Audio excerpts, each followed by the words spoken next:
Olá, meus amores! Como que vocês estão? Eu espero que vocês estejam muito bem. Pessoal, e hoje, para nossa aula da semana 7, porque passa, ó, voando, a prof trouxe as correções das avaliações 5 e 6. Aí a gente retoma um pouquinho o conteúdo, tira aquelas dúvidas que ficaram para trás, né? Se vocês tiveram dúvida aí durante a realização de alguma questão, a gente vai ver isso. Se ainda tiverem dúvidas para me perguntar depois da correção, eu espero minhas mensagens, tá? Podem até ligar, eu tô com muita saudade. Então vamos começar pela semana 5. Aí a prof colocou todas as questões aqui, coloquei alguns conceitos pra gente retomar também, tá? Então vamos começar a ler juntos. As placas tectônicas separam as camadas mais externas da Terra, em que há vida, da parte mais interna, que é uma região instável e com grandes pressões e altas temperaturas.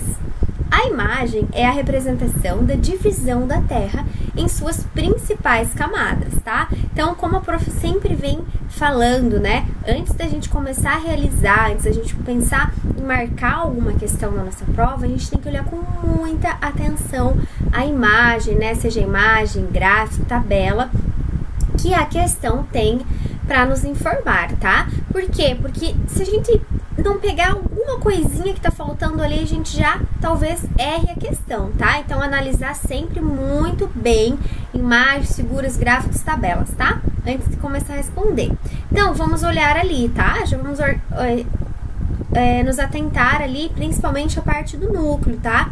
Nós sabemos que existe o núcleo interno e o núcleo externo, tá? Da mesma forma que existe, né, o manto superior e o manto inferior. Porém, ali na imagem, a gente está... a figura, ela está representando o manto como um todo, tá? Ela não está especificando se é superior ou inferior, combinado? E da mesma forma o núcleo, ali no núcleo, ele já especifica, né? Que é o núcleo, qual dos núcleos que a flechinha tá apontando ali, tá? Ele faz a representação das placas tectônicas também. E ali mais uma outra parte que a gente vai ver agora respondendo a nossa questão. Então vamos lá. Analisando a imagem, é possível afirmar que os números 1, 2 e 3 representam respectivamente o... Vamos começar pela letra A. Já começo de cara vendo um erro ali na letra A, porque, como recém retomei com vocês, ali na imagem ele está especificando, né, pessoal? Ele está especificando qual núcleo ele quer que a gente responda. E na letra A tá vago, né? Tá muito vago, tá representando núcleo. Mas qual que é que a imagem está representando, né? Não é apenas núcleo, então já, de cara já tá errado. O manto superior, mais uma vez, né? Ele não está separando os mantos, e sim o manto como um todo. E ele tá falando o manto superior, não é o caso, tá? E crosta oceânica, né, pessoal, de cara, não é a oceânica que a flecha está representando, tá? É a crosta continental. Na letra B, núcleo externo. Será que é o núcleo externo que ele tá, né? Não, né? Ele tá apontando para o núcleo mais interno, então também já está errado. O magma, também não, né, pessoal? E a biosfera também não tem como representar a biosfera. Por quê? O prof até retomou ali. A biosfera é um conjunto de seres vivos do seu ambiente. E nessa imagem a gente não está verificando, né? A gente não está verificando ali os seres vivos do seu ambiente. Então, não tem como representar a biosfera nesta imagem, tá? Combinado? E letra C, né? Que a letra C é a nossa alternativa correta. Núcleo interno, né? A primeira flechinha, número 1, representa o núcleo interno. O manto, né? Que é o manto no geral. E a crosta continental, tá? E a letra D, mais uma vez, o mesmo caso lá da letra A, de primeira já posso deletar ali pelo fato de que tá falando apenas núcleo, né? E ali ele especifica muito bem que é o núcleo interno, tá? Tudo certo com essa questão? Então vamos lá, para a número 2. O homem, desde a antiguidade, buscou conhecimento sobre a história do planeta e o estudo das rochas. É fundamental para ajudar a desvendar um pouco desse mistério. Aí vem um textinho ali que mais uma vez a prof repete, tem que ler com muita atenção, tem que prestar atenção em cada detalhe do texto, tá? Porque qualquer deslize a gente já erra a questão. Então, ó, o maior dinossauro já identificado em solo brasileiro foi encontrado em Uberaba. Aí ele tem o nome científico também dele, né? E pertence à família do Titanossauro, grupo de dinossauros herbívoros. O bicho pode ter passado, ó, uma informação bem importante, o bicho pode ter passado dos 15 metros de comprimento, né? Então a gente já pode ver que ele é grande, que ele não tem um porte pequeno. E as camadas de rocha nas quais foi camadas, ó, outra palavrinha-chave, né, que a gente pode identificar. E as camadas de rocha nas quais foi achado tem entre 65 e 70 milhões de anos, ó, o finalzinho da era dos dinossauros, tá? Então, várias palavrinhas ali, ó, camadas, finalzinho, 15 metros. Se a gente não prestar atenção nesses detalhes, a questão já era, porque é que eu vou mostrar pra vocês, ó. Então, sobre o achado científico relatado no texto, pode-se afirmar que era um animal herbívoro de pequeno porte? Como a prof falou, não, né, pessoal? Ele tinha 15 metros de comprimento, tá? Então, já descartamos a letra A. Foi descoberto em meio das rochas magmáticas?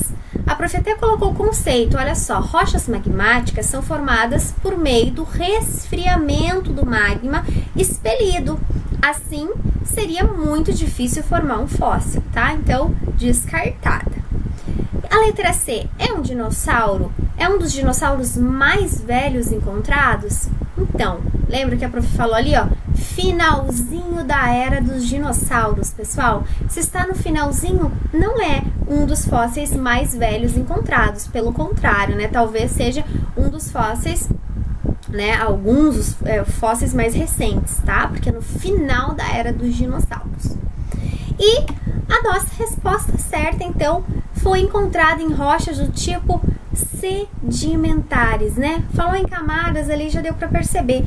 Rochas sedimentares, então, são aquelas rochas formadas pela deposição e compactação de diversos tipos de sedimentos, né, ao longo de milhões de anos. Então, por isso que esse fóssil, os fósseis são facilmente encontrados em rochas sedimentares, tá? Então, tá explicado. Então, e fica aí a importância da gente ler com muita, muita atenção os textos informativos das questões, tá? Porque eles não estão ali à toa, eles estão com todas as respostas ali pra gente identificar facilmente a questão. É só a gente ter um olhar ali com uma lupinha, né, que a gente consegue identificar, tá? Vamos lá, outra questão. Em um laboratório de análises químicas foram realizadas as seguintes combinações de substâncias. Então, mais uma vez, vamos analisar nossa tabela. Ó. Recipiente 1, água mais óleo de soja. 2, vinagre mais óleo de girassol. 3, água mais leite. 4, café mais leite. 5, suco de limão mais leite. E 6, água mais etanol, né? Algumas dessas misturas que estão nessa tabela, inclusive, a gente até fez, né, quando nós desenvolvemos os nossos experimentos. Então, o resultado das análises realizadas sobre essas combinações químicas demonstrou que, letra A, as misturas observadas nos recipientes 1, 2 e 6 podem ser caracterizadas como heterogêneas? Vamos dar uma olhadinha, então, retomando ali. Mistura 1. Água mais óleo de soja, pessoal, heterogênea, né? Correto. A 2, vinagre mais óleo de girassol. Nós sabemos que o vinagre, ele é, né? O óleo, ele é menos denso, né? Então, ele fica na camada superior, então nós conseguimos distinguir, né? A camada do vinagre e a camada do óleo, tá? Então, ele é, sim, heterogêneo, tá? E o 6, água mais etanol, heterogêneo. A gente consegue distinguir o etanol, né, o álcool da água? Não, né? Inclusive também nós já fizemos esse experimento, não é possível. Então, ele é uma mistura homogênea. Então, descartamos a letra A. Os recipientes, letra B. Os recipientes 1, 3 e 4 representam misturas homogêneas? Vamos lá. Número 1, água e óleo de soja. Né? Não, né? Recém a gente viu que ela é heterogênea. O 3, água mais leite. Água mais leite, assim, né, pessoal? Homogêneo. Quando a gente mistura, né, a gente não consegue separar visualmente essa mistura.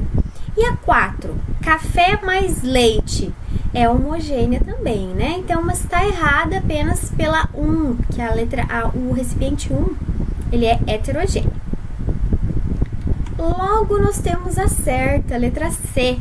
As misturas presentes nos recipientes 1, 2 e 5 podem ser caracterizadas como heterogênea? Vamos analisar. Número 1, água e óleo, ok, heterogênea.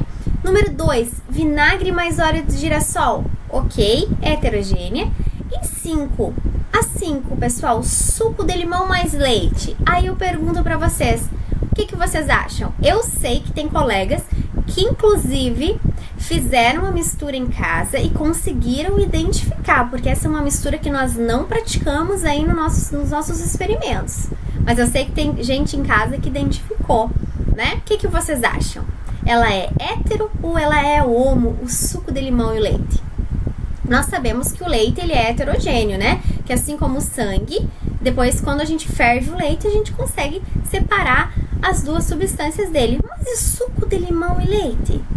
Então, para ajudar vocês, a prof misturou aqui, tô aqui com o meu copo. Não sei se vocês irão conseguir visualizar muito bem, tá? Eu aqui, a olho nu, consigo claramente visualizar que a mistura do suco de limão mais o leite formou uma substância heterogênea, pessoal. Mas por que, prof, que formou assim?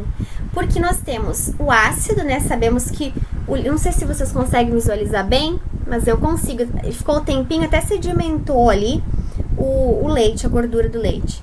Ó, então, o limão, ele é ácido. Quando ele se encontra com a gordura do leite, né?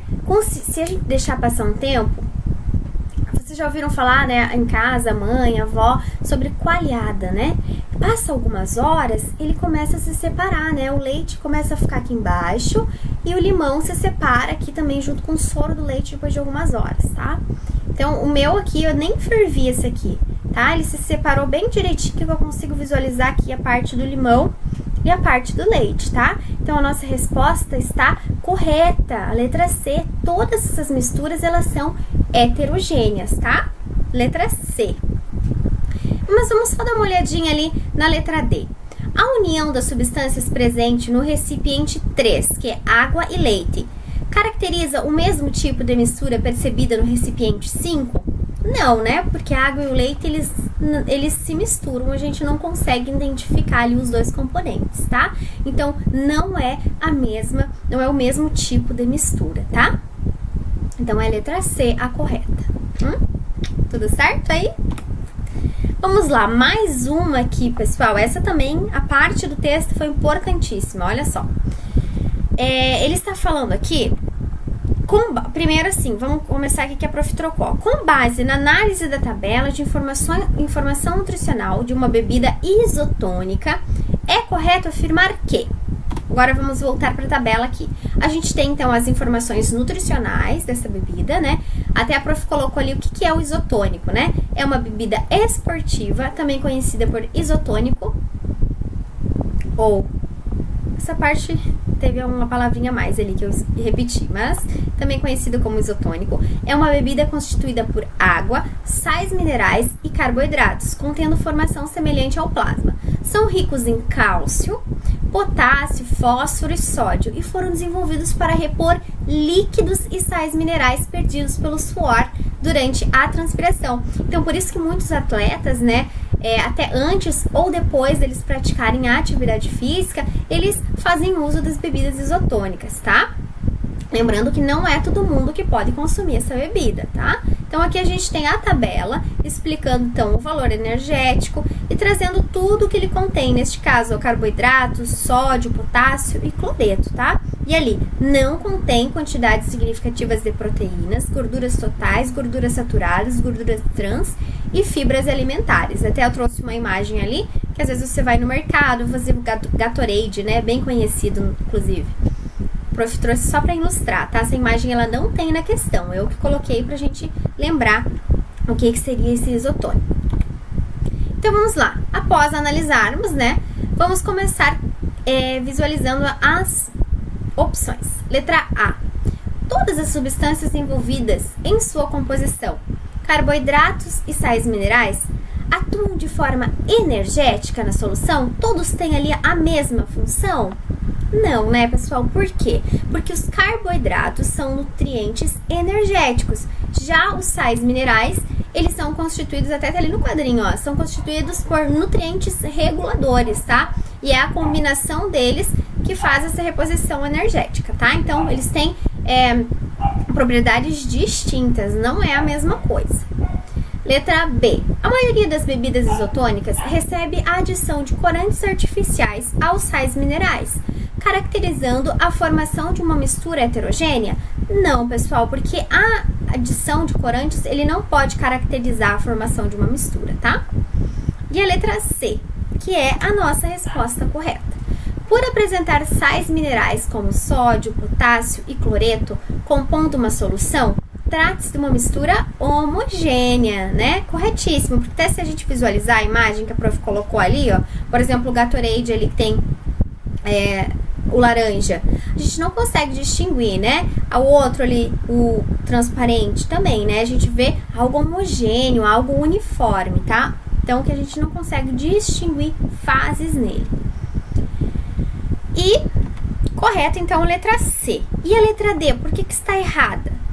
Por apresentar um percentual baixo de carboidratos, essa bebida pode ser recomendada por portadores de diabetes? Não, pessoal. Por quê? Porque pode desencadear um desequilíbrio glicêmico no organismo, tá? Então, não é recomendado para pessoas que têm diabetes.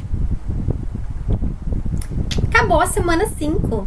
Vamos para a semana 6, então. Essa aqui também, né? A gente exemplificou ali na outra aula, falamos da separação de misturas heterogêneas, né? Que é basicamente isso que nós vamos tratar as questões aqui da semana 6, né? Então vamos lá, vamos ler juntos. Reciclagem. Separação automática de lixo facilita e aumenta a eficiência das operações. Como a coleta seletiva ainda se encontra em uma fase incipiente na grande maioria dos municípios brasileiros, a triagem dos resíduos urbanos se torna de difícil realização.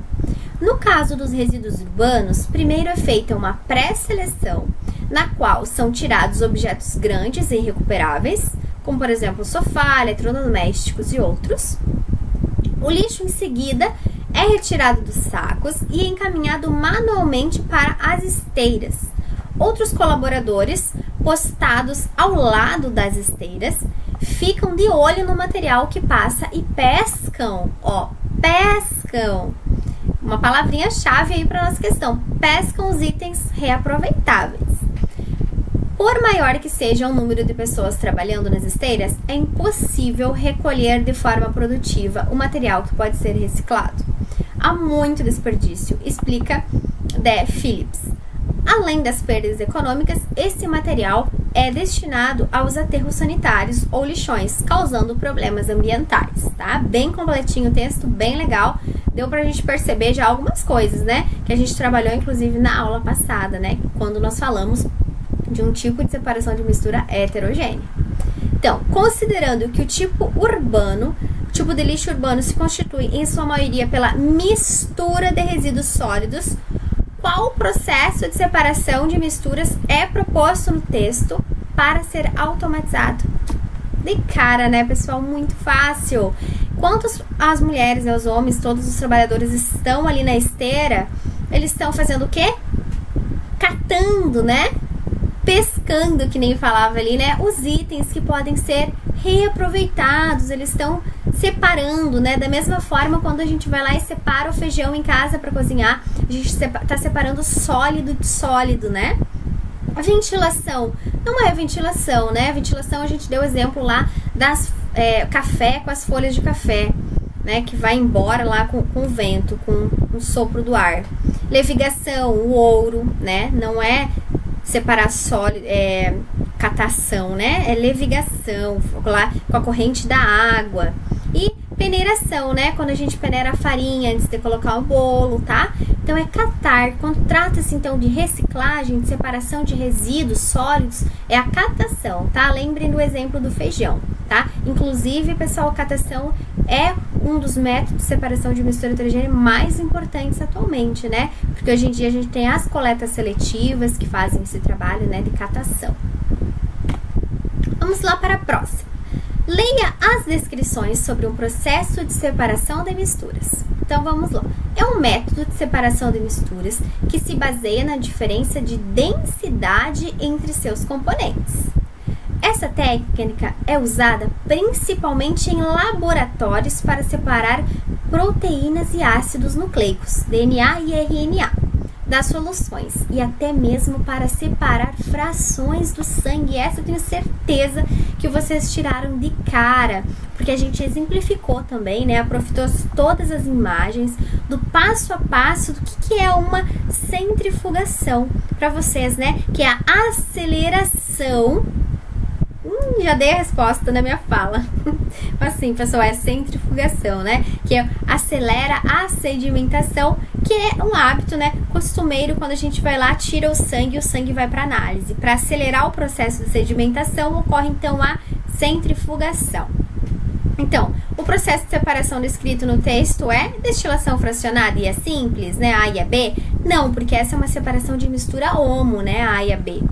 E filtração também não, né? Então, quando a gente trata lá do sangue, quando fala em sangue, centrífuga, tá? Lembrem do laboratório, centrifugação lá na centrífuga, tá? Correto?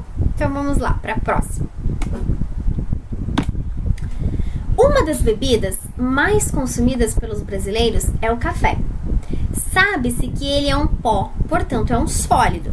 Para o consumo da bebida, é necessário um processo de separação de misturas, uma vez que ele é misturado com a água. Com base nisso, o processo de separação utilizado nessa mistura é de cara também, né? A gente tem ali filtração, que vem de filtro. Nós filtramos o café, nós tiramos o princípio ativo do café. A água passa pelo café, que passa pelo filtro e retira ali o que a gente precisa do café, tá? E o sólido fica ali retido no nosso filtro, o pó. Decantação, né, não seria. Catação a gente já viu, peneiração também, tá? Então é filtração. Falou em café, filtração. Essa aqui também, né? Facinha, só a gente ver a imagem, não precisa nem a gente ler a questão, né? Mas tem que ler sim, a prof tá brincando, mas só de olhar a imagem, feijão, a gente já sabe qual é a resposta. Mas vamos lá. É muito comum no dia a dia utilizarmos métodos de separação de misturas. Um deles acontece na hora de cozinharmos quando selecionamos o feijão, retirando pedras e outros componentes estranhos que ali estejam. Esse processo de retirada é manual, de forma a separar o que desejamos do que não queremos, né? Então, a separação de sólido e sólido. A esse processo manual de separação dos componentes dá-se o nome de catação, né, pessoal? Vocês já estão craque aí nesse, que é um hábito, né, que a gente tem, as mães da gente fazem habitualmente em casa, as mães, vó, né? Sempre a gente separa ali, escolhe o feijão, cata ali o que não faz parte do feijão, tá? Então, catação, bem fácil essa também, né?